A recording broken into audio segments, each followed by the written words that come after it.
Health pioneers present food craving during pregnancy. If you are new to this channel, hit the subscribe button and turn on the notification bell for more relevant health topics. You've heard about the off-the-wall craving some women get during pregnancy.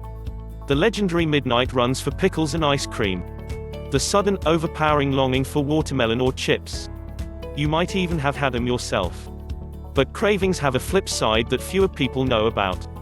Once you're pregnant, you may not crave that morning latte that's had been getting you going every day. You may not be able to walk past your local coffee joint because you can't stand the smell of it now.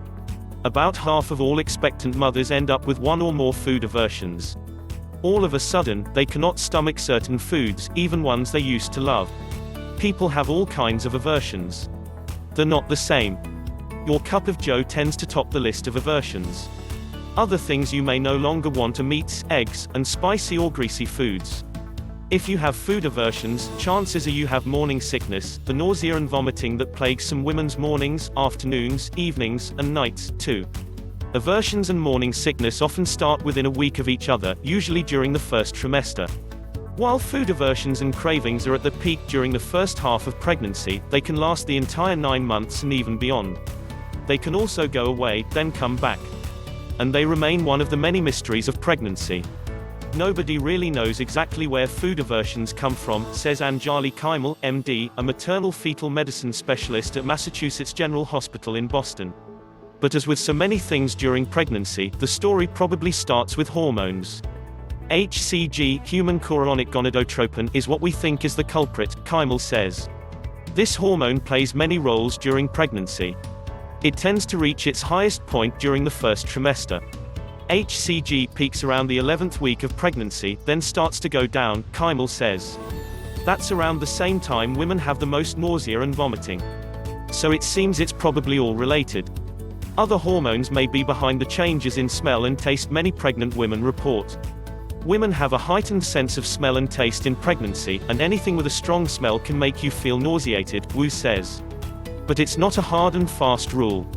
A lot of people have a chicken aversion even though it doesn't smell that strong, Wu says. Hormonal changes also cause you to make more saliva. For some, that can translate into a metallic taste. It's a taste that you can't get out of your mouth, Kaimal says. It has less to do with aversions but people not wanting to eat at all. For many experts, hormones are the beginning and the end of the food aversion story. Basically, they believe that not wanting certain foods is a byproduct of hormones gone haywire. Others, though, believe food aversions, along with nausea and vomiting, served a purpose to steer women away from foods that might contain things harmful to the mother or the baby.